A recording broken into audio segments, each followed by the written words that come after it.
Hiya, and welcome back to the stream. Sorry if y'all experience any lag and whatnot. There's some tech issues going on. Along with that, pretty mother. Okay, this is new.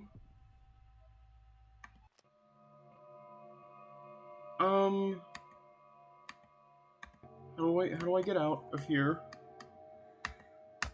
I legit have no clue what I did. Can I just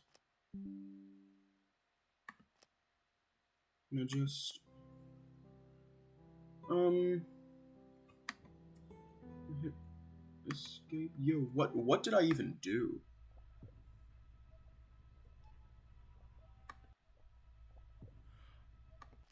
Oh! This is like a gallery type thing.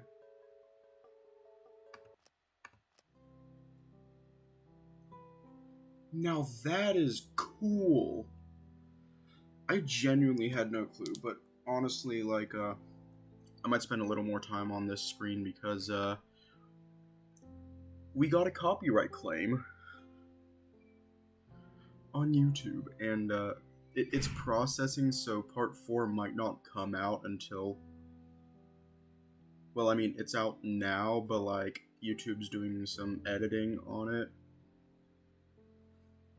Honestly, it just kind of sucks, because, I didn't even know one of the songs was copyrighted, and, they found an issue with it. And honestly, I just don't want to fight it, so I'm just going to, mute that part of the video, so part of it, a minute and a half, you will have to read. So, sorry about that. There's also the, encoding issue that's going on. It's 7%. It's going down, slowly but surely. Yeah. So, let's get started. Still, I can't believe that. Also, we will be streaming for much longer today, because it's the weekend, and I don't have plans the next day. So let's get to it. By morning, Leo seems to have perked up a little. It starts with some good news from Flynn. Carl had been in the crawl space. According to him, it had been too hot to sleep anywhere but there. Of course, that's fucking insane, but it's definitely something Carl might do. In better spirits, Leo suggests we go out to some burger joint, to which I agree. On the way, we chat about my project. So, obviously I don't want to spend all of our time just having fun. You have a project to do after all. Yeah. I don't remind him that most of this messing around has been his idea. Though we do need to hang out with TJ today, if that's okay. I promised him we would yesterday. He's been feeling kinda down, obviously. I look at my sausage biscuit sandwich. Yes, the excess grease glistening in the sunlight shining through my window. I was thinking the park. Yeah, that sounds like fun. So what do you still need to do? I take a bite to give myself time to think. Well... Honestly, I'm not too sure. The whole premise is about the body that was found in the mine. Yeah, what was that about? Well, I read about it on a website. Apparently some guy's mutilated body was found in the mines, and everyone in town lost their minds. A website? Yeah. Shouldn't you have a better source than that? Well... Especially if the whole idea of your project is based off of that. I blush. Someone like Leo chastising me about journalistic integrity is kind of embarrassing. It's not that he's stupid. I guess I'm just used to feeling like the brains of our little dynamic. I mean, it's cited. I just need to get the book, which is something else we'll need to do. Do you have a library card? No. Wow, surprising. But I could sign up for one. Leo nudges me. Don't be bitter. I just want you to do a good job.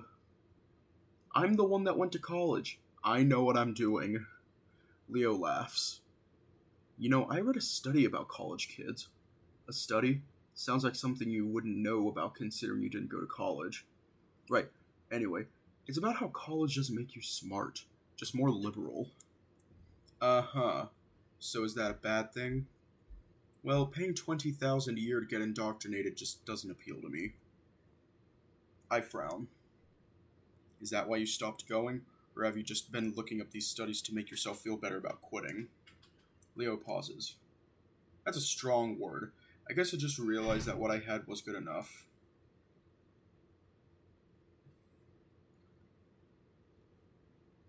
My dad makes more than most college grads, and he's teaching me the trade too. Leo pauses as he changes lanes around a massive 16-wheel carrying what looks like steel. And I'm already certified. Okay, where exactly are you going with this? I just want to make sure you're okay with that, is all. Oh, well, I'm not Jenna. As long as you're doing what you want, I really don't care what it is you decide to do. Leo smiles. Well, good. And if we, I'm not saying we will, but if we ever got together again, I'll be able to support you. Well, just don't make fun of me for going to college, or what degree I decided to go into. You know, you're a good enough writer already. You could have just started up a blog or something. What? I just read that that's what journalism is these days. I start sulking again. Maybe you should stop looking these things up. At least I'm learning to do something. It's not like I just got a degree in psychology and stopped there. Well, didn't you tell me you wanted to go into history? Isn't that worse? Let's just drop it. Leo looks at me out of the corner of his eye. Chula, I'm not making fun of you. Well, when someone starts sounding like my dad, I think that's a good time to end the conversation. Aw, you're not into that? That's awful! That is genuinely awful. Definitely not. We drive in silence for a while as Leo pulls out his food from the brown grease-stained paper bag. As we're heading back, he nudges me. Hey, I have an idea? He talks with his mouth full, one hand holding onto a sausage biscuit while the other steers. Are you asking me? Hey, both hands on the wheel! Leo chuckles as he swigs from his orange juice carton with his steering paw before returning it to the wheel. Even when I'm in the car, you drive like shit. Hey, I'm way more careful when you're with me. That makes me feel so much better. Good. I swear, this man is dumb. Like, capital D, dumb. Actually did a video like this. Hang on, let me pause this for a bit. I'm going to show you, like, a video that I had made of this that perfectly describes all this. So let me bring it up. Where is it? Oh shit, it's in Premiere. Fuck. Okay, I'll just bring it up on TikTok. 'Cause it's on TikTok. Let me find it.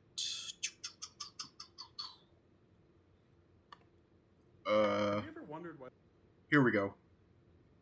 Let me change the capture to my web browser. Hold up. Something's going on.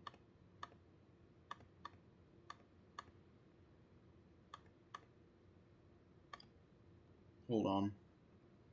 Do I need to open up Chrome? Do I seriously need to open up Chrome? Ugh. Let me switch it back to Echo real quick. Then I'll add like a Windows source or something. Let me open up Chrome. I fucking hate Chrome. TikTok. TikTok, make your day.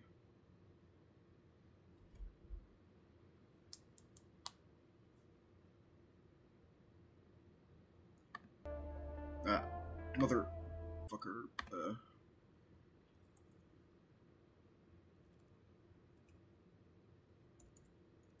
my god, I cannot spell to save my life.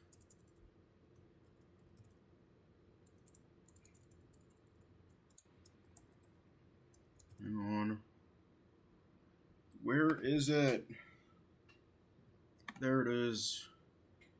Okay, let me add like a Windows source or something.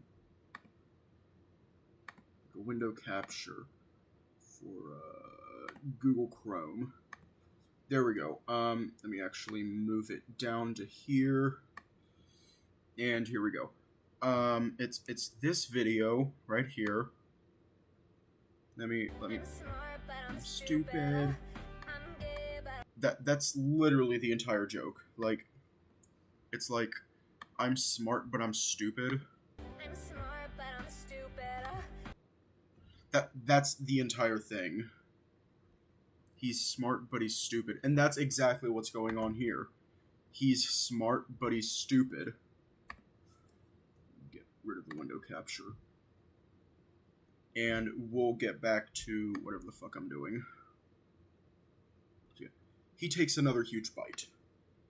I wait while he chews, and when he finishes, he takes another bite. You were saying? Oh yeah, you know those train tracks behind my yard?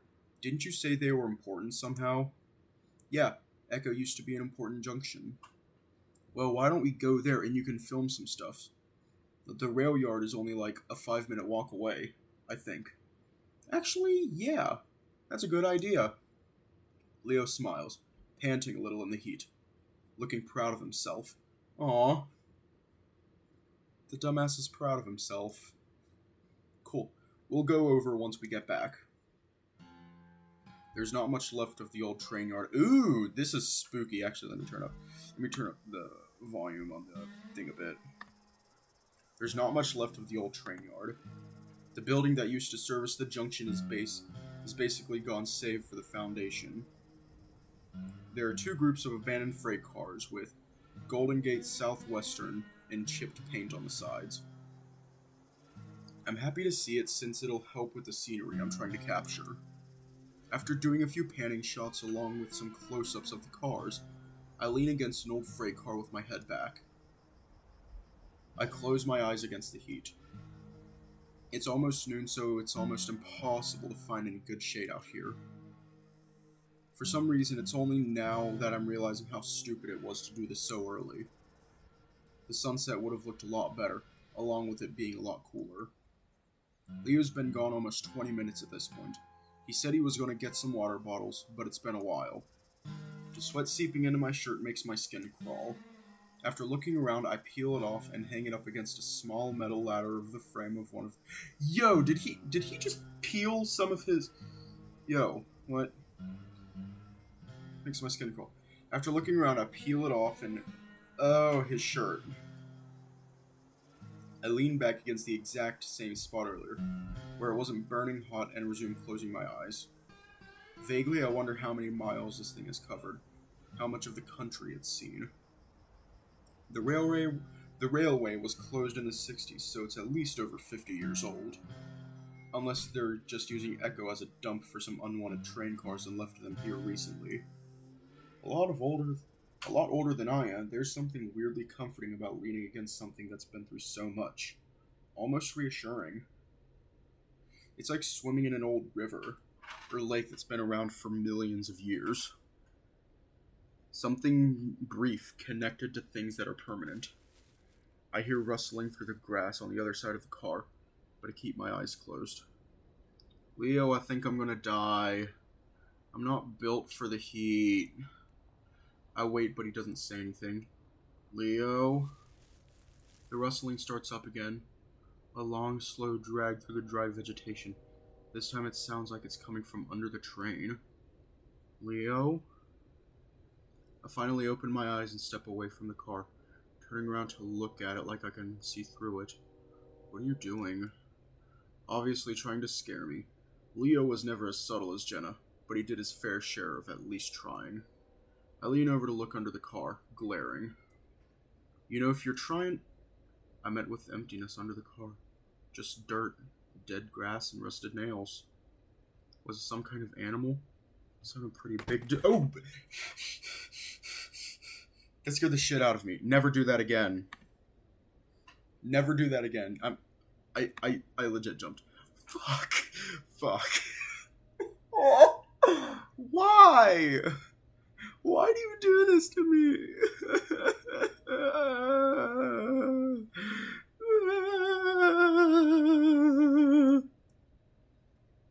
A heavy paw slams on my shoulder. Hang on, let me go back a bit.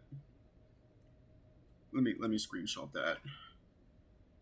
Heavy paw slams on my shoulder, and I jump as Leo shouts right next to my head.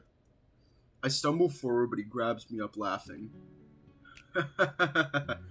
Holy shit, I've never seen you jump that hard before. Normally I'd be pissed, but that build-up just had me glad it was Leo.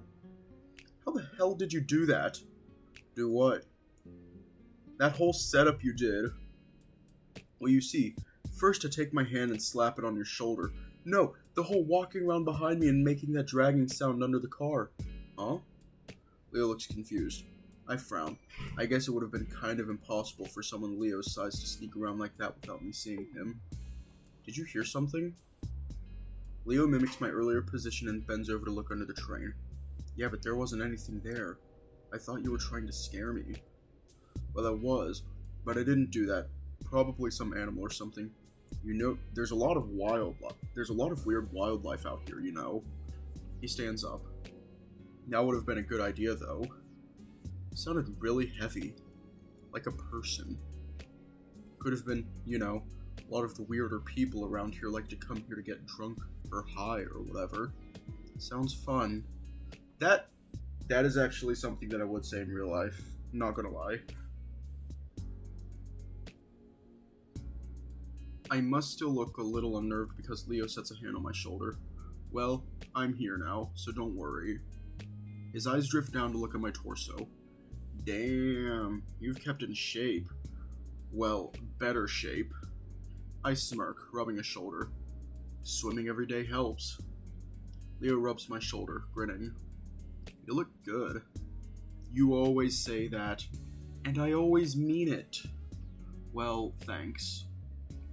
I've gotten to the point where I've just stopped pretending that there isn't at least something still there between us.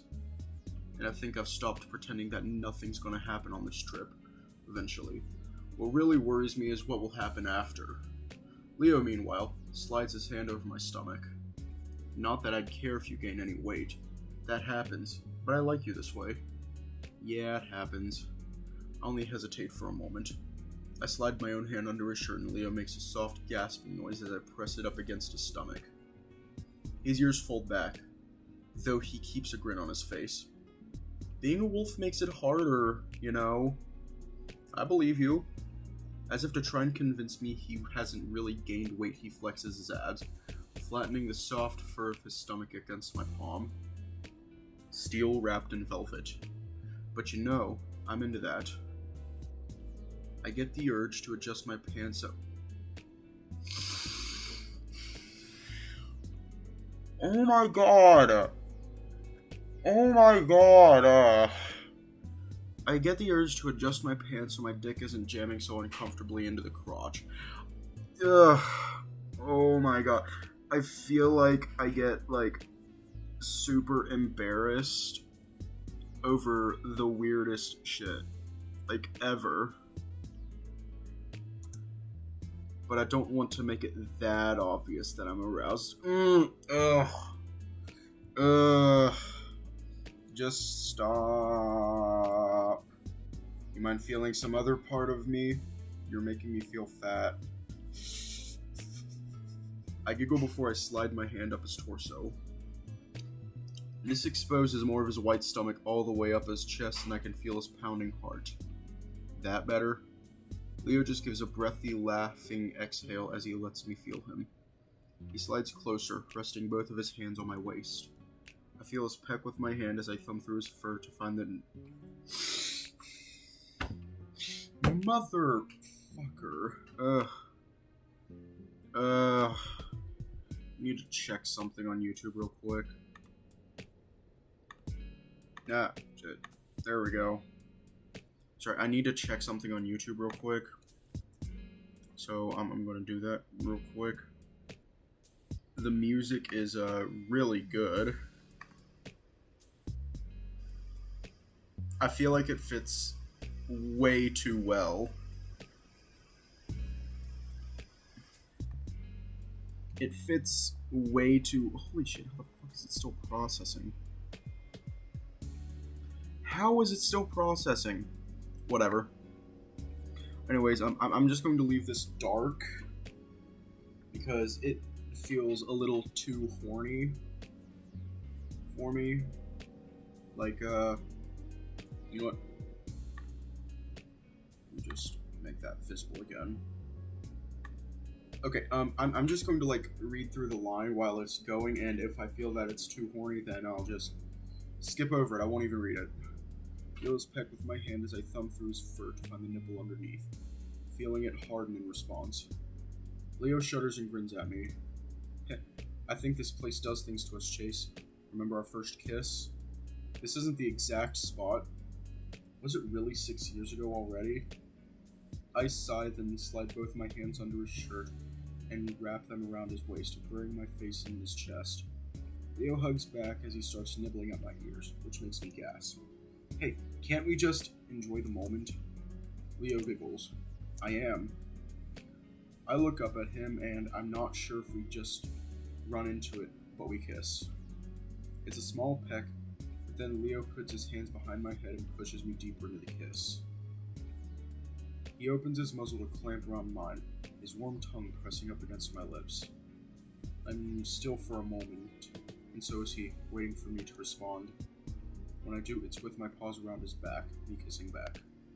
A soft crack into my right makes me jerk my head from the kiss to look over. Oh! Kudzu's standing there, his arms folded. Leo coughs in surprise, pulling back as well and wiping his muzzle.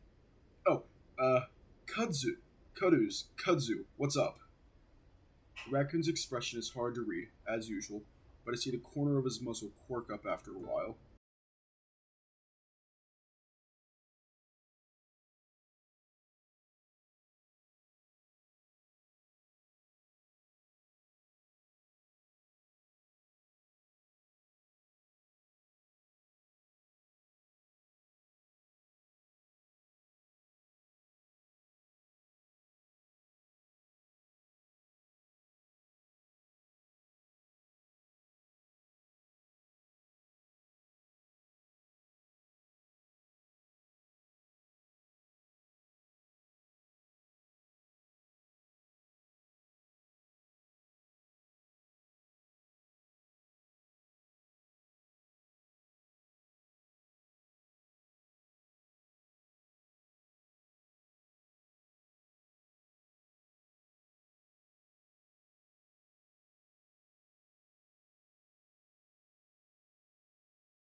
Wraps an arm around me and hugs. So, how was he when he came to? Pissed, obviously. He always is. But he said some things last night. You should stay away from him for a while. Kudzu's normally placid face shows some concern for the first time. What? He said he was going to kill me? Leo says it lightly, like it's not a big deal. Among other things. His eyes flick to me. I give a start. What? Whoa, wait. Did he say some shit about Chase? Leo's hackles rise, and I can see him starting to bare his teeth. Again, he was on something last night. He might not even remember it, but I'm just warning you to be careful around him from now on. Kudzu looks back at Leo. Don't provoke him. I wouldn't if he wasn't such a fucking asshat. Just ignore him. I swear to God, if he talked about doing shit to Chase, his grip tightens even more around me. Hey, I'll be gone in a few days. Don't worry about me. I am worried about you. I'm just getting really tired of that meth skeleton messing with everything I do. And if he fucking tries something with you, Leo. The air is tense and I can feel Leo growling deep in his throat. Wanting to change the subject, I speak up. Hey Kudzu, you know we were going to go out to the park and hang out. Did you want to come? Thanks, but I think I'm good. Leo perks up from his brooding. You know what? I think that's a good idea. We were going to play some soccer, but there's only going to be three of us. You could help even it out. Kudzu thinks. Well, I suppose I could use a workout. Ha! You're just like TJ. I think you guys will get along great. I don't really see TJ and Kudzu getting along just because they're fitness conscious. They're practically night and day. Well, we're heading out right now. You gonna come? Kudzu hesitates for a second longer before he nods his head in a quick jerk. Alright, yeah, why not? And with that, I gather up my equipment and we head back to Leo's house. It's not surprising that Echo hardly has an inch of flat grass in the entire town. Leo says they're planning to lay down sod next to the lake when the area is further developed, but as of now, we have to settle for a park near Peyton. It's a plain stretch of grass, usually used for youth soccer games. In fact, I can remember when I was part of that same organization, back when my stubby legs didn't matter as much. Of course, after a few years, it became clear that being an otter, I wasn't built for the sport. That's when I took up swimming, of course, but then I realized I wasn't really great at that either. Of course, I could outswim any non-aquatic, but when it came to other otters, I was pretty much bottom of the barrel. As we drive, TJ sighs next to me. I look over at him and he's got his elbow against the armrest, staring out the window as we pull into the empty parking lot. Everything alright? TJ's ears perks and he looks over at me, clearly forcing a smile. Of course. You don't seem that way. What's up? I lean closer to him. Leo's talking to Kudzu in the front, so we have some amount of privacy. Lee looks down at his lap for a moment, then just shrugs. I think it's pretty obvious, Chase. This whole trip has been pretty bad. I'm about to counter that it hasn't been that bad, but he goes on. I just think it might have been best if I hadn't come. I feel bad is all. The way he tries not to frown but does anyway is both heartbreaking and adorable at the same time. I automatically rest upon his shoulder reassuringly. Shit, stuff happens, right? We came here to have fun, and that's what we're doing right now. Yeah, it's just that I feel bad for everyone else. What happened yesterday, I think it affected everyone. No way. I had a great time with Leo yesterday. It wasn't sad at all. I realize that statement makes me look like a total asshat. But TJ just nods as Leo parks the car. We're here. As we reach the field, Kudzu immediately starts jogging the length of it while TJ stretches. I stand there awkwardly for a second, not really sure if I should join them since that felt a little overboard for something so casual. At least I hope it's casual. Leo rests the soccer ball against his hip as he joins me. They're so eager, huh? Apparently. Well, it's not a bad idea. Don't want to pull anything. So me and Leo do a few awkward stretches before the other two join us in the middle of the field. So, time to pick teams. There's only 4 of us. Shouldn't be too hard. You want to pick? Kudzu looks between us before his eyes settle on me. Chase. Oh, okay. Probably best to keep the lovers off the same team to avoid distraction. I at least want a little bit of a challenge. Kudzu gives Leo a little smirk. I blush, but Leo smiles easily, rolling his eyes. It's not like that. Sure. So, I'm on Leo's team. Leo sidles up to Leo's side. Wolf puts an arm around his shoulder.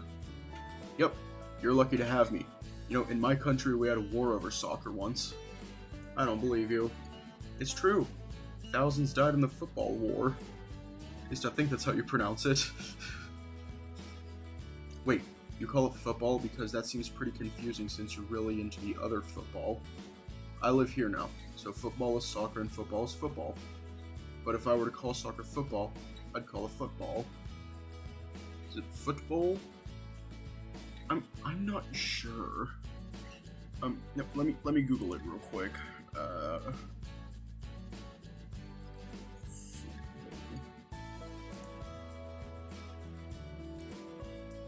Let me Google it.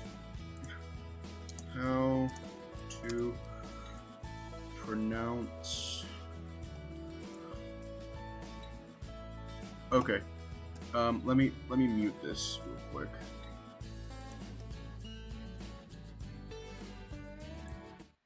Okay. I just found a video on it, and I'm gonna learn how to pronounce it real quick. Football. Okay. Let me actually like just show you my screen real quick. Add like a display capture. Okay. There, and let's learn. Actually, let me turn this up.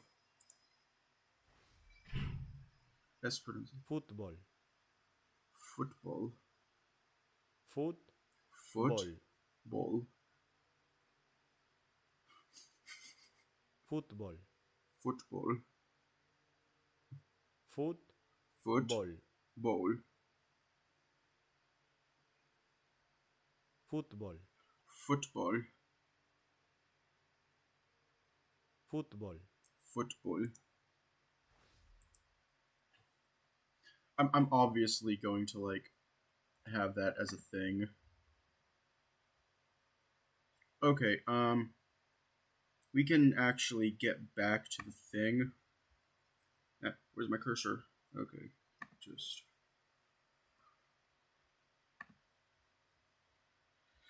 And we're back into the game. I know I'm like leaving the game a lot, but hey, I live here now. So football is soccer and football is football. But if I were to call soccer football, I call it football. Wait, what? Puchika, let's just start. Kudzu looks around. Since there's so few of us, why don't we just play half field? Grab a few rocks to mark the goal. After that's done, we start playing, and for me, it's pretty much a disaster. TJ, of course, dominates all of us. He dodges around me with ease, making me look like an idiot as I spin around trying to catch him, falling on my ass more than once. Well, you're an otter, you have stubby legs. Kudzu is able to hold his own for the most part, but TJ gets it past him without much difficulty. I think the Lynx realizes how badly he's beating us after a while and starts to ease off. He passes it to Leo more often and only really steps in when we get near the goal. Leo, while big, is slow as hell, and I actually managed to steal the ball from him a few times. I also think it's because he's not taking this seriously at all, because he keeps laughing and slapping me with his tail when I run past. At one point with the score at like 7-0, I managed to get near the goal. TJ jogs in as I kick the ball clumsily, and it's so clear that he misses on purpose that everyone busts out laughing as it rolls into the net. TJ frowns. What? Now's a great kick chase. I lean over, resting my hands on my knees as I gasp for breath. If you're going to let me score, you have to make it look more convincing than that. Man. Also, I'm not 5. I can handle getting my ass kicked. After a while, we switch up teams with TJ on my side and Kudzu and Leo together. It's a bit more even after that, with me being TJ's handicap and all. After about half an hour, we call it quits and head back to the parking lot where Leo throws us water bottles. I wipe my face as I sit on one of the parking blocks. Even though it's early evening, the weather is still way too damn hot. Leo and TJ are already up again. TJ showing him some of the moves he had so viciously used on me. I'm glad to see that TJ is somewhat happy again. His ears are up and he's smiling as he runs circles around Leo. Hey, how am I supposed to learn anything if you're just using them on me? Just trying to make me look dumb, eh? Sorry. First thing you need to do. I noticed Kudzu standing a few feet away, watching along with me. So I guess you've known Leo since you moved to Echo? Kudzu looks over at me before leaning back against Leo's van. Yeah, he saw me moving in and insisted on helping, so that's how I met him. Sounds like Leo. Kudzu takes a swig from his water bottle. He's a good guy. Definitely. So you used to live here, right? In Peyton? Unfortunately. I guess Leo told you? Yeah. I also remember Leo saying that some bad things had happened in the city for the raccoon, so I wonder if I should press or not. Hey, sorry, it seemed like I was making fun of your name a few days ago. It's a cool name, just different, you know? Kudzu smirks. No, I know it's weird. You just caught me at a bad time is all. I spread my legs out, sighing as my knees pop. Ugh, I'm not built for running around. Well, yeah, you're built for swimming. I raise my eyebrows at his bluntness. It's not really a speciesist thing to say, but most people don't often point out a species aptitude. So I guess I wondered why you'd moved to Echo. It's such a dump. Kudzu's silent for a while.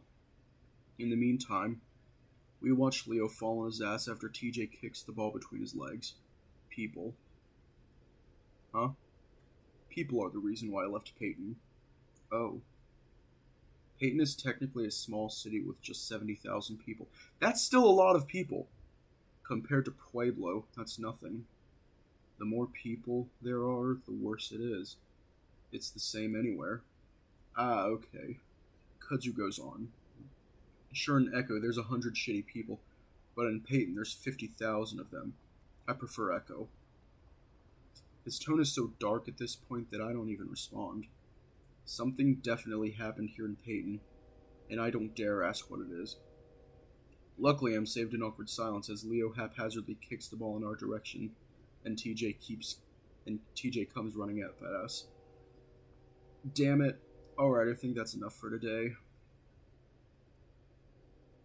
He jogs over, wiping his face. Man, I need a shower. You two getting along? When Kudzu doesn't say anything, I pipe up. Yep. Leo frowns, clearly sensing something's wrong. Well, okay. Anyway, let's go out and get some ice cream. I've been really craving it. I stand up slowly, knees popping again as we all pile into the car.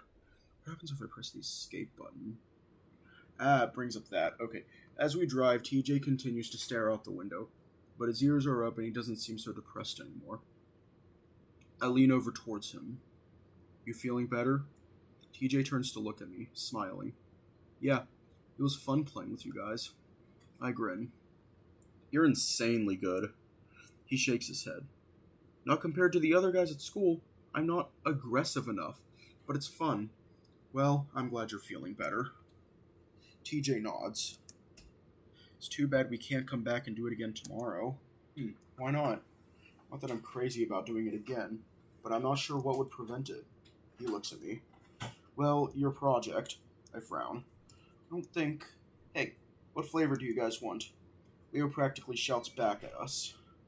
I look around. We aren't even at the ice cream parlor yet. That doesn't seem to matter to TJ, though. Ugh. Oh, cookie dough. It's been so long since I've had it. Really? I didn't know you liked that flavor. And somehow Leo's able to keep up the conversation about ice cream flavors all the way to the actual ice cream parlor.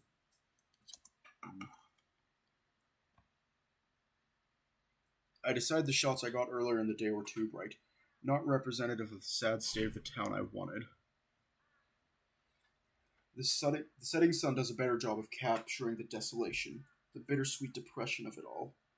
A metaphor for an end, in a way. At least, that's how I hope it comes across. I lean back against the old, rusted car, clicking through the images that I'd taken. It feels very quiet, despite the wildlife around me. And so that's why it's easy for me to pick out the footsteps headed in my direction. First, I think it's Leo, and I wonder how he's finished up with his shower so quickly. Then I realize that the crunch of dried vegetables is too soft, too light to be Leo. Oh shit.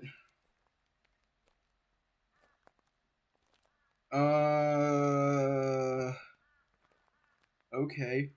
I look up, kind of hoping to see Kudzu, but instead I'm greeted with the sight of Clint heading in my direction. My grip tightens on the camera, watching as he approaches around the bend of the tracks.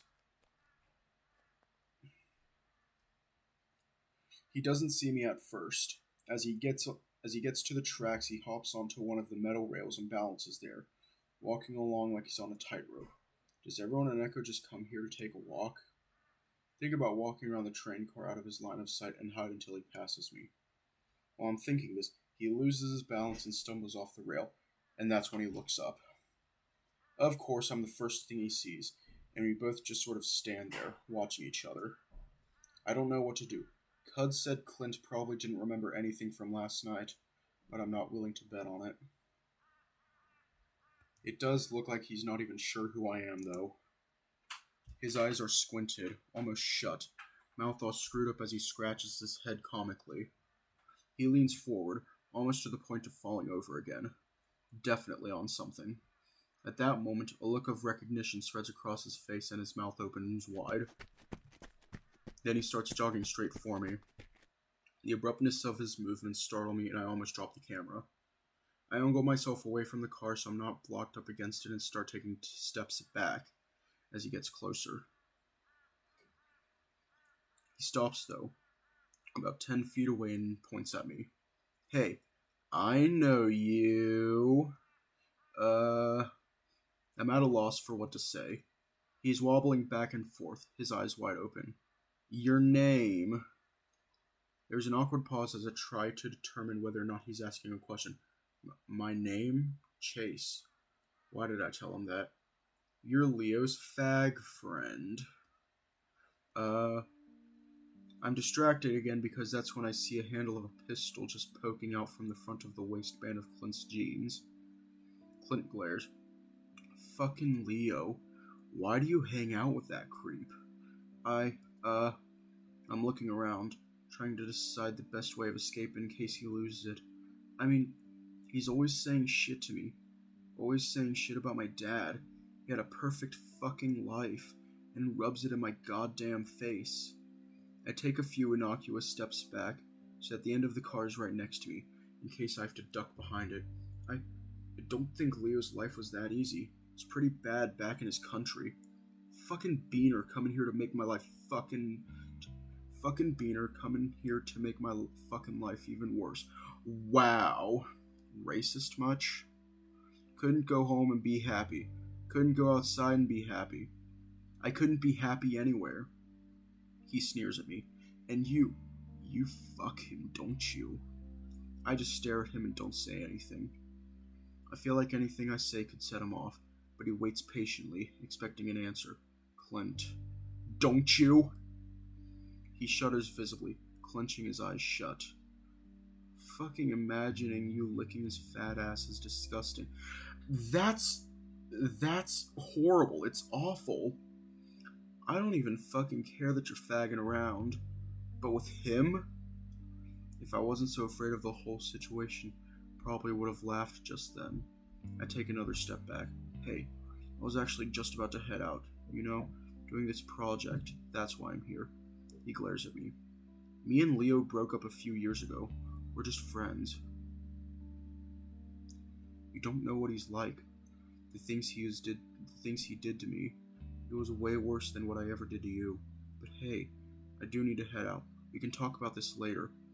He sees me stepping around the car and immediately his hand shoots to the handle of the gun. Hey! I freeze, watching his hand preparing to throw myself to the ground if he pulled it out. At the same time, I'm praying that he'll shoot his dick off if he does. That's awful. He glares at me. What the hell are you even doing out here anyway? With shaking hands, I point to the camera around my neck. I told you, I'm doing a project. Try to smile as I hold it up. Just about echo. What the fuck is there to say about it? His hand loosens on the pistol and I manage to steady my voice enough to actually speak. Well, there's a history to it, you know? There's a history to everything. I'm just trying to figure it out. Clint looks around, seeming to forget about his gun. Oh, like this railroad? Yeah, like this railroad. Clint's eyes are vacant as he stares at the ground, and I think about making a run for it again. Oh! I jump as he snaps his head up.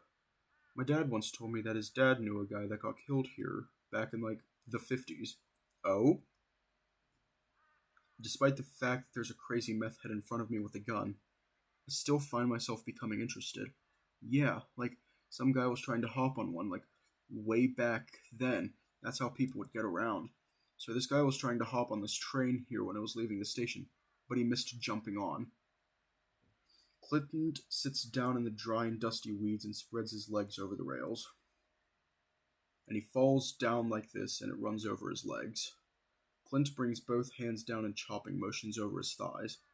Blood goes everywhere, and yeah, he's dead, right? He looks up at me, and I realize he's actually waiting for an answer. I guess his questions are never rhetorical. I'd assume so, right? Wrong. I found him a few hours later, and somehow, the fucker's still alive. Oh. I'm already starting to doubt the story, or at least this version of it. The stumps is packed with dirt, so he stopped the bleeding, but he's gone crazy by now. He's going on about some creature that came to him and spoke whispers in his ears. Well, at the very least, I can just stick this story somewhere slow in the project to keep things somewhat interesting. One of those local urban legends type stuff. But then he goes to the hospital and they think he's going to live. But he jumps out the fucking window and kills himself. Clint stands up and brushes himself off. My dad used to tell me that story a lot. Not like I wanted to hear it, but he liked telling me things I didn't want to hear. I don't quite know what to say to that, but I want to keep on his good side, so I make a show of pulling a notebook out of my bag. Well, thanks, Clint. That actually helps me out a lot. But Clint is still off in his own world, staring at some trees in the distance. It's weird that you needed to hear that story, because I came here because of it. Come here for closure or something? Because of that guy. Sometimes I think I see him when I'm all high, and I hear things too. It's scary, but I do it anyway because it's different. In this town, everything's always the same, but you can make it change if you want. At that point, he starts walking again, off the tracks and towards that group of trees. I decidedly don't follow him, instead hurriedly making my way back to Leo's house. I have a lot of time to calm down on the walk back. Leo was splayed out on his couch, picking through a TV dinner on his lap. There you are. I warmed one up for you too, but it's probably cold by now. That's alright, I'll just put it back in. Leo watches me as I head into the kitchen adjacent to the living room. Hey, what's up? My dinner is sitting on the stovetop and I make an effort not to wrinkle my nose at the sculpted rib meat covered in barbecue sauce. Watery mashed potatoes complements the gooey mess. Nothing, just tired is all. Toss the dinner back into the microwave and set the timer to 2 minutes. As it's warming, I turn back around to lean against the counter and face Leo in the living room. Hey, I was wondering something. Leo looks back up at me, ears falling back a little. It's about Clint. Leo's brow furrows.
Once.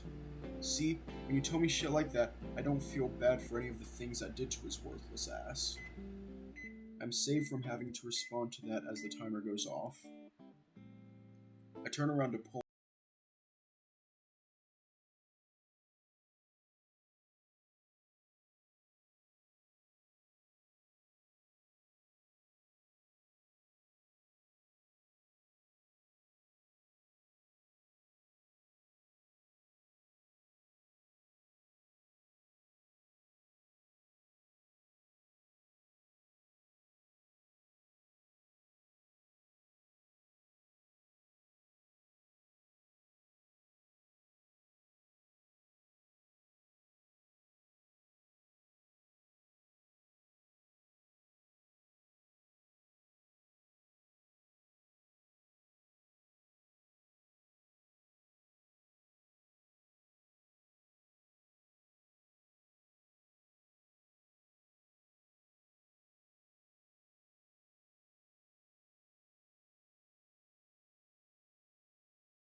Spanish class in.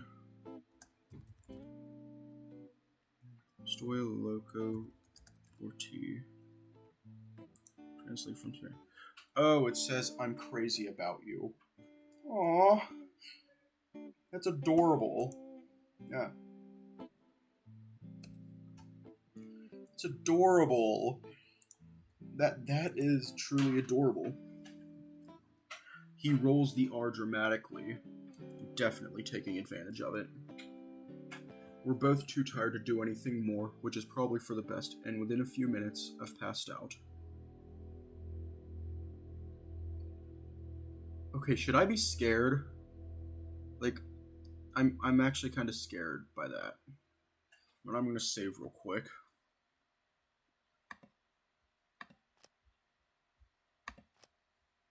Wow. Clint hadn't been lying after all. What? Leo whispers it at me from across the table, not looking up from his phone. Yo, is that just going to stay there? Hang on. There we go. Nothing, just finding some interesting stuff. I whisper back. Good. Leo grins, but still doesn't look up from his phone. There isn't much to go off of. After reading through it, I'm pretty skeptical of Haunted Echo, the main source of my documentary. At least a bit of information I just came across references some newspaper articles from 1952. The young wolf named Robert Smith wasn't even a resident of Echo. He'd been resting at the Echo classification yard after taking a train from the capital. He was on his way back to the west coast, and once he thought he'd found the right train, he attempted to board it. No one knows exactly what happened. Yet somehow his train hopping went horribly wrong, and he was found with both limbs severed 2 hours later. He'd managed to crawl 20 yards north up along the rail before he was found. Somehow, impossibly, he survived the ordeal up to that point. This was mostly due to the mud packs that had been placed on the stumps, halting the bleeding. Of note was the fact that Robert had seemingly become delirious because of the blood loss, pain, or trauma. Likely a combination of all three, actually. He claimed that the bleeding had been stopped by a creature of some kind. When he tried to describe it, he began to sob and scream incoherently. It's hard to say how much of this is being exaggerated by the author. Either way, I don't exactly have time to track down all of her sources, so I decide I'll just have to trust it. My leg jumps as something soft and ticklish brushes up against it. I snap my gaze up at Leo. What? Leo gives me an innocent look while he continues to brush his tail up against my leg. Well, if you're not going to say anything, then please stop doing that. It's distracting. He does stop, and I feel a little guilty, so I look back up. And thanks for getting a library card just so I could check this out. It's a huge help. He smiles. No problem, Nutria. Not one of your sexier words. I return back to the book. It's unlikely that Robert would have survived anyway, due to the extent of his injuries and infection. Still, it is of note that he ended up committing suicide a few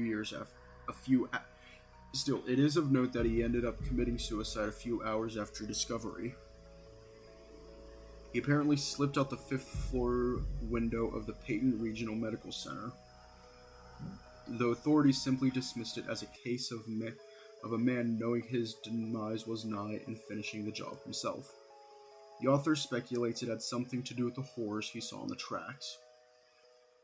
I hear soft whine coming from in front of me, and I lower the book to find Leo draped across the table on his chest.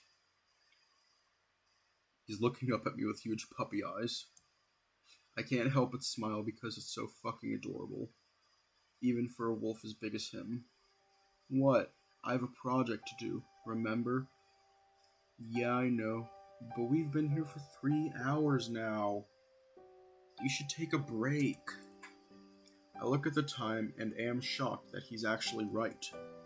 How the hell did that happen? Well, I guess that's a good idea. I was just finding some really interesting stuff. I'm sure that project of yours is going to turn out awesome. He grins and stands up abruptly, grabbing my book up as well so I couldn't continue to read. Let's go get some lunch. It's already almost 3. Alright, did you want to go to the diner? You want to eat there? Well, it's been a few days and I'd like to catch up with the others, you know? I know that's what you wanted to do too. Actually, everyone's busy. I already tried. Oh, really? What are they doing? Well, Flynn's working, TJ and Jenna are on a hike, and Carl's asleep. Oh. Doesn't really seem like Leo to just blow off meeting up with everyone. But I guess at this point in the trip, he's just tired of trying. I know I would be. Probably just to show me up after what I said last night, Leo takes me to a semi-fancy steakhouse. He, of course, insists on paying for everything. I'm not really sure when Leo became so concerned with how I perceive his income. I don't mind though. The meal is good and I'm happy not to pay the $30 price tag. Jesus. It does remind me of his job though, so I ask him about his schedule. He says his parents gave him the entire week off, which surprises me. I remember how Leo worked almost every day in that shop. I guess his dad is just mellowing out with age. Again, I have no reason to complain though. On the way back, Leo nudges me as I'm nodding off and gestures out his window. Peyton High. Sure enough, our old school is visible out the window. Want to swing round? Just to look at it? Yeah. I'm tired, but we're not doing anything else. Alright, why not? It's past 5 at this point, and as we pull into the parking lot, there are only a few cars scattered around. We walk around the side of the school, then onto the football field. If Peyton High School puts its money anywhere, it was definitely sports. That was one of the reasons I was so mediocre by comparison. Every sport in the school was extremely competitive, each one winning state regularly. They won state again since I've been gone? Nope. Came close last year, though. Almost as close as we did back in '09. Oh yeah, you're still sore about that? Leo sits down at the top bench of the concrete bleachers, and I sit down next to him. Sometimes, mostly because we were so damn close, and it really just feels like it was yesterday. It does kind of feel that way. I can remember it pretty clearly. It was one of the few times I've seen Leo really cry. He wanted that championship so bad. I lean back and look around, breathing in deeply. Wow. It's really nostalgic being here, isn't it? Leo looks off towards the sunset, and I can see him getting glassy-eyed. Is it weird that, if I could, I'd go through high school again? I think for a moment. Not really. I'd like to do it too. I made a lot of mistakes. Well, not really because of that. More like it was a lot of fun. I just want to experience it all again. I grin at him. Hey, you're talking like you peaked in high school. Did I? The question catches me completely off guard, and my stumbling around for words that follows doesn't help. No, he sighs. Leo, you've got a good paying job, your own house, and a pretty damn good life. You're doing better than most. He laughs a little. I guess I just don't feel like it, you know? Why not? He leans back. Well, I don't really feel as good as I did back then, when I think of high school or even further back. Man, those were the good days. I think about how completely inverse I am to that. How my life improved exponentially after I left the town. Well, you know, if you keep looking back, I don't think you'll ever be happy. Aw, this is so cute. My god, it's so fucking cute. It's so cute. He looks so sad. I wrap an arm around his shoulders, which is a little difficult considering how broad they are. Because 5 years ago from now, you'll probably look back on this era of your life and think, man, I wish I could go back. Heh, you're probably right. So let's just enjoy now. Yo, they're not wearing shoes. I literally just noticed that they're not wearing shoes. Leo sighs again, then looks straight down at me, meeting my eyes. Chase, yeah. He pauses, looking off to the side.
More important to you.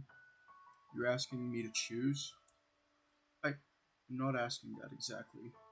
Leo glances at me, but if I did, I blow out a long sigh. So you are. He doesn't say anything, so my mind starts wandering over the years we'd spend together, despite how much we fight. There's no question in my mind what the answer is, and it hits me like a thunderbolt. Well, I'd choose you.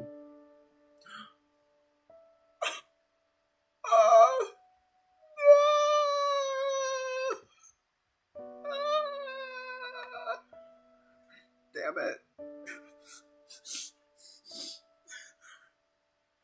Oh my god. Oh my god. All at once, his face explodes into a grin. So much happiness in one expression that I don't think I'd ever be able to take back what I just said, even if I wanted to. And instantly, I'm wrapped up in a tight, warm hug, one that crushes the air from my lungs. Oh my god, Chase, I love you so fucking much. Hey, but you've still got a year of school left, so we're going to have to get back into contact, and we're going to have to exchange. I clasp his muzzle shut with my hand around it, and he just stares back at me with wide eyes. I didn't even say yes. I take my hand away from his muzzle. Oh, well, what'd you say? I look again towards the sunset, past the concrete bleachers and goalposts in the direction of Echo, and take a deep breath. Look back at Leo. Yes. And then he's kissing me. It's not rough like it was at the train yard. His mouth stays closed, but he holds my head gently, and it's like he's trying to pour all of his love into me just through just his lips. As ridiculous as it might sound, I can feel it. My god! I swear. I'm not crying. Leo's heavy, soft.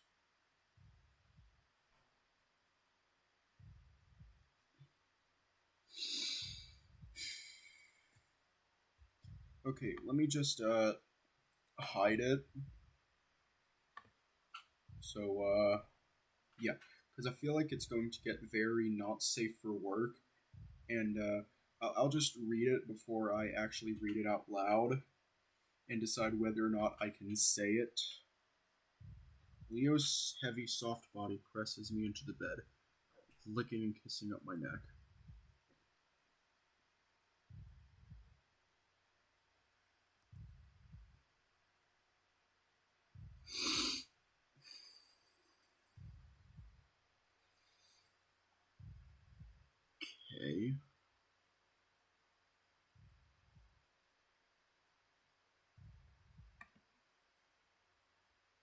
I'm sorry, I feel like that might get a bit annoying.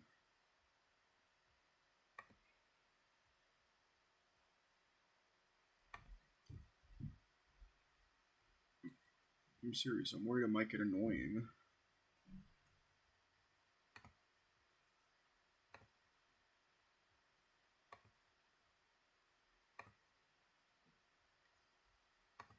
Okay.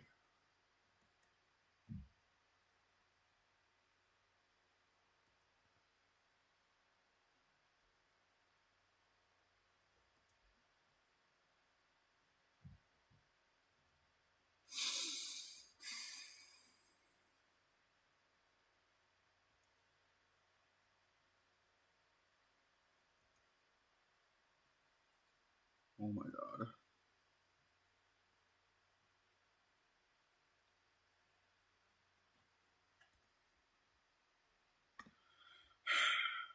None of that was safe for work. Like, literally, none of it. I listen as Leo showers down the hall, and I smile as I hear him singing.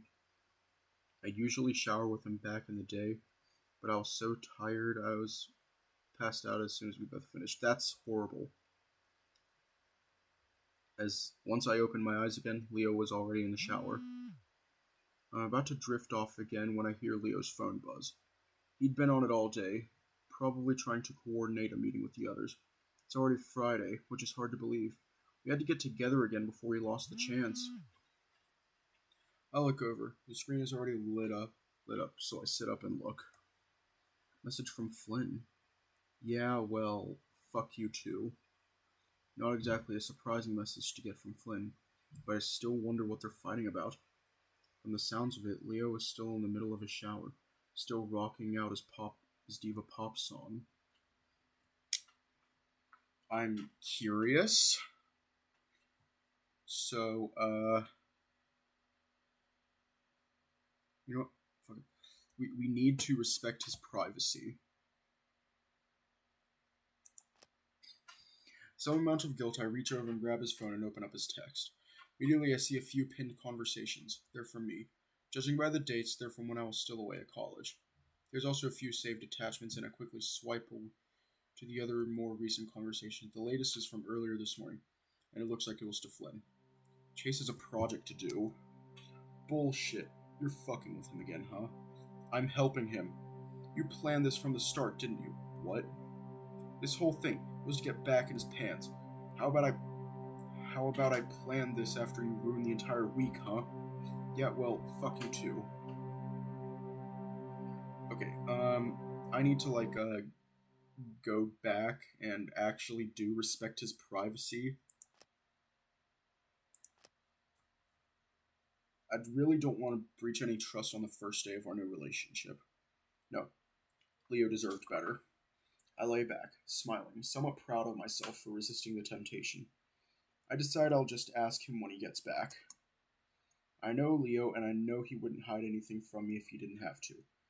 I lay back with a sigh, content for the first time this week.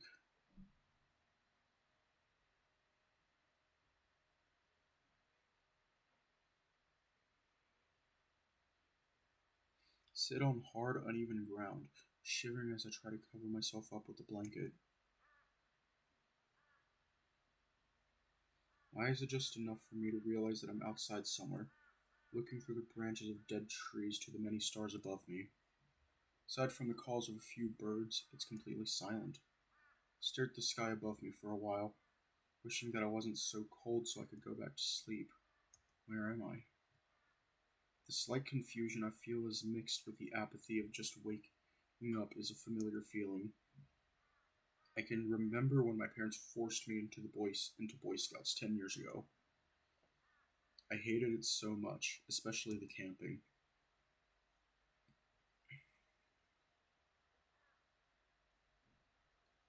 I could never fall asleep, and when I finally did, it would be married to me tossing and turning, waking up in confusion as to where I was. I'd sit up straight in the tent, looking around me for up to 10 minutes, wondering why I was in complete darkness and sitting in a sleeping bag. Except now there's no tent or sleeping bag. My mind works slowly like it's drenched in molasses, and I knead the ground with my fingers, digging into the dead vegetation and soil. Then finally, I break through the barrier to lucidity and I realize that what's happening to me is real. I'm outside. I look left and right and see that I'm surrounded by trees or bushes. The smell of sagebrush and dirt fills my nostrils as I unsteadily get to my feet. My limbs and flesh are numb from the cold, and I rub my hands up and down my arms, trying to find some warmth. Did I sleepwalk? I must have, unless Leo took me out here for some reason, or someone else did. I shiver. There's not much else I can do except walk forward. Ahead of me, it looks like the branches clear out into more darkness. I hope that I'm just behind Leo's house where I know there are some bushes and trees. Either way, I can't be that far from the house. So I start walking, reaching out blindly to move past sharp branches and prickly bushes. The pain wasn't that bad, not nearly as bad as you'd think it'd be. I look back behind me, staring hard into the blackness. I can't see anything beyond the branches right in front of me, which give the impression of gnarled teeth in front of a dark, endless mouth. Quickly, turn back around and push through the dead vegetation in front of me, trying not to panic. But I knew I was dead the moment I looked down. A branch scrapes across my cheek and another stabs me hard in the hip as I run right into it. Two stumps gushing blood, splashing the wheels of the train and rails. Finally break out into the open. Now I can see more stars above me, but the complete lack of a moon makes almost everything around me impossible to see. I can at least tell that it's a large clearing, but no matter how hard I squint, I can't see ahead of me. Tentatively, I start walking forward, looking left and right for any sign of lights that might help guide me back to the town. I can feel a worrying seed of panic starting up in my chest, and I worry it's gonna explode out of me at any second. The last thing I need is me running through the night screaming my head off. Pretty soon I'll become aware of what looks like a large block in front of me. Again, I reach out my hands, walking slower as I approach whatever it is that's in front of me. They press up against something rough, hard, and cold. Whatever it is made up of some type of metal. Feels broken and rusted, so I assume it's old. Was it a warehouse of some kind? I sidestep to the right until my hands run up against some bars that stick out from the structure, and that's when it hits me. It's a freight car from the old train. Sure enough, the next thing my hands meet is empty space, as I come across what I remember to be the open door I had sat in earlier. I was out in the train yard. I almost laugh. Did my anxiety about finishing the project cause me to sleepwalk all the way back out here? At least now I know exactly where I am. I rest my hands on the edge of the car, breathing the musty air inside. There's a hint of something sweet and sick on top of it, and it crosses my mind that anything could have crawled inside and died. I quickly move away from the car, turning my body in the direction I know Leo's house is in, and I start walking again. I pour through my recent memories to see if I could somehow remember how the hell I got here. I remember Leo coming back into the bedroom, putting his arm around me, then nothing. I definitely fell asleep. Sleepwalking is the only answer. The sound of rustling behind me makes me jump, but I keep moving forward, not wanting some tiny creature in the grass getting me spooked.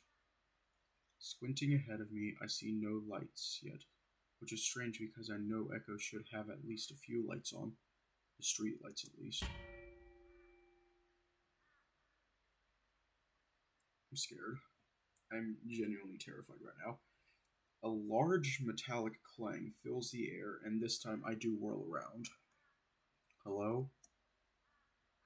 My voice is still scratchy from waking up, and I cough to clear it. Hello? The loudness of my voice actually startles me, but the response is silence. Did a bird hit it? Maybe I knocked something loose when I was feeling around. I'm definitely not going back to check it out though, so with a quickened pace, I start moving again. That's when I hear more shifting around in the car, like something is rolling around inside.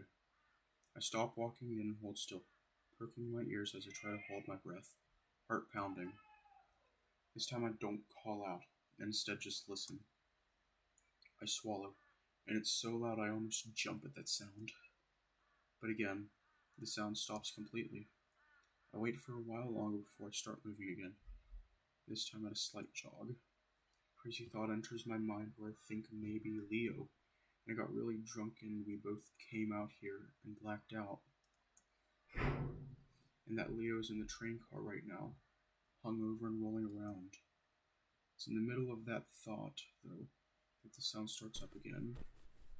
It's louder this time, and ends with it cutting off for a split second before something heavy thuds to the dead vegetation below. Stop again, but this time it's so that whatever it is doesn't hear me. I know that if I keep walking, the heavy crunches of my footsteps will allow for it to pinpoint me immediately. My throat is completely dry, and a new thought enters my mind. Could be Clint. I wouldn't be surprised at all if he comes out here to sleep in the train cars. That would totally be something that he'd do. While it does ease my worries a little bit, I'm not fully relaxed because I know the dumb fuck has a gun. I also know he wouldn't hesitate to shoot at something if it startled him. So I crouch down a bit, waiting, listening. No, I'm pretty sure I hear breathing. Ragged, wheezy breathing. Definitely sounds like Clint. I gather up some spit in my mouth so my tongue doesn't stick to the roof of it. Take a small breath. Hey, Clint? I say it gently, quietly, but I'm sure he can hear me. I get some more silence in return, but I also get the distinct feeling that he's listening back. I try again. It's me.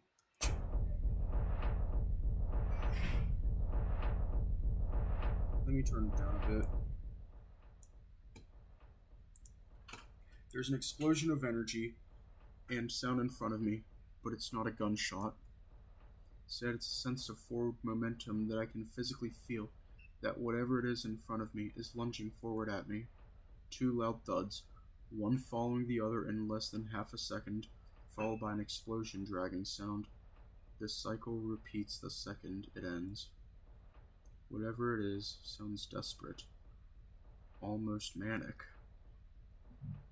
I don't stick around to find out, because I know it my legs are carrying me through the clearing as fast as they can.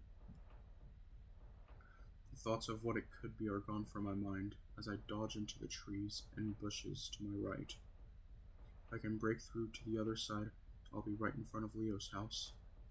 What's behind me, though, is moving impossibly fast. Already, it sounds like the distance between me and it has been cut in half. As I'm struggling between branches and sagebrush, I hear it break into the brush with me. I gasp as full-on panic sets in. Leo? Leo! I scream as loud as I can, knowing that he should be able to hear me, also knowing that he sleeps like a rock. The thing behind me seems to double its effort at the sound of my voice, and the cycle of its movement increased. It now has the momentum of a gallop. My breaths are coming in panicked gasps, and now I know I'm not going to make it, because it's only 3 feet behind me. As if a window opens up in the back of my mind, I see it. 2 clanked claws outstretched towards me, a face that flashes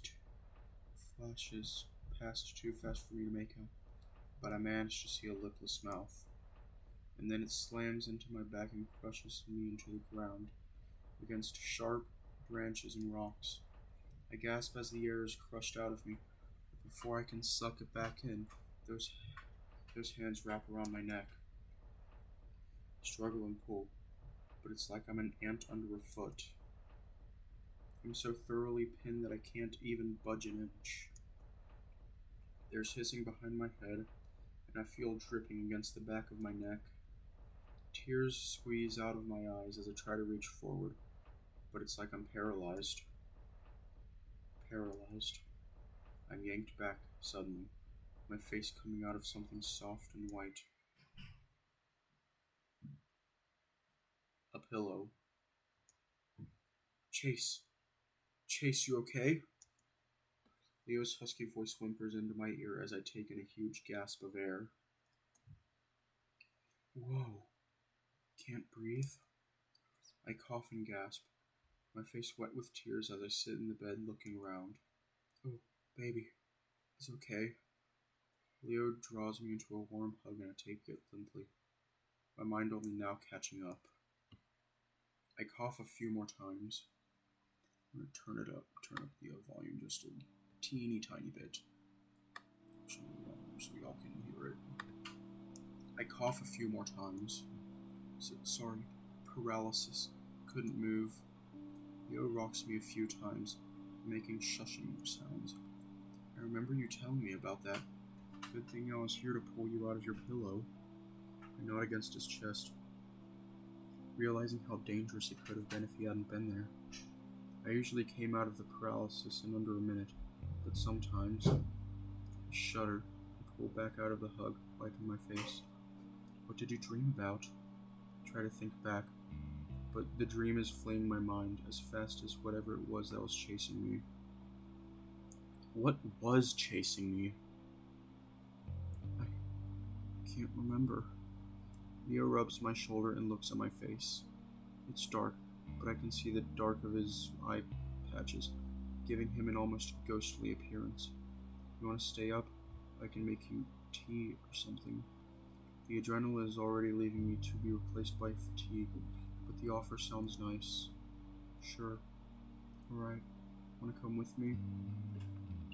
I pause, then shake my head, wanting to collect myself alone for a moment. No. Just give me a second. Alright. Leo leans forward and kisses me on the forehead before leaving me alone in the dark room. I lay back down on my side, trying again to remember what I had dreamed about. I was in the woods, and something was after me. That's all I can recall. The warmth Leo left in the bed quickly has me drowsy again, and I'm about to drift off when something pokes me in the foot. I try to ignore it, but the thought of an insect or something has me reaching down to feel at it. It's hard and crackly. Whatever it is, I pull it up and find a dead leaf. Frowning, I pull the sheets, and there, clinging to the fabric and fur of my feet, is dirt and leaves.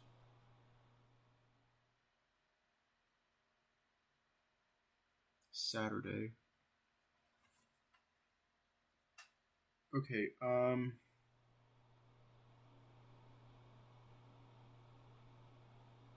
I think I'm actually going to, stop here. But first, I want to check something, and I think y'all can, check it out with me, too. So, here I have, like, a browser or something,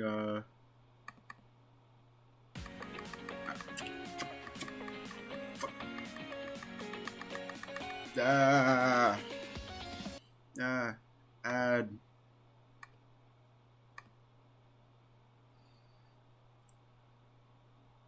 And I'm just going to check out the thing real quick. Actually, let me see how it's doing. Is it still being processed? Okay. It's not being processed, which is good.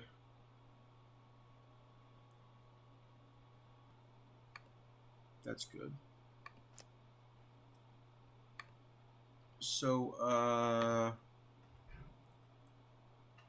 actually, I'm starting to think that maybe I should just continue with the, thing, but at the same time, Premiere Pro really doesn't like it when I, you know, do that.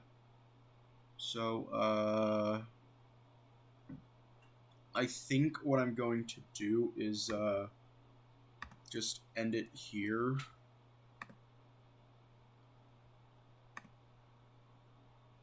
So let me open up the save menu and I'll save.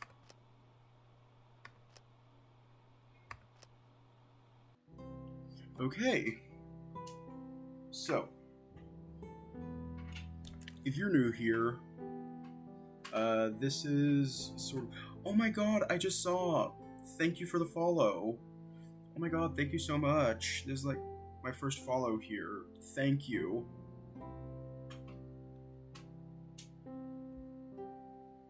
Hang on, I'm gonna like write you a thank you message on the chat room. Let me just put it on there.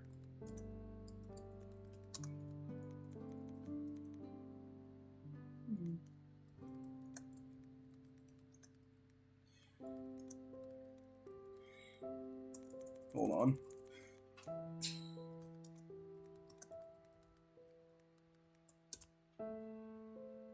Really, thank you.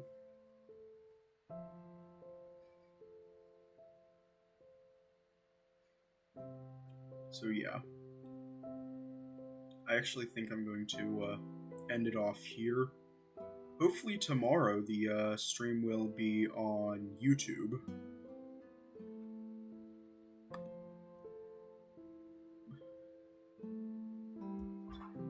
Oh, don't worry about it. Don't worry about it.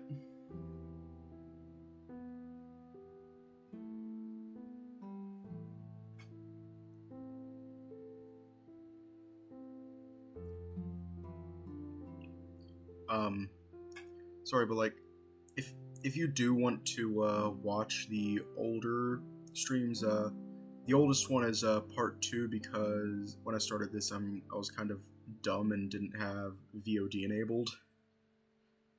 So yeah.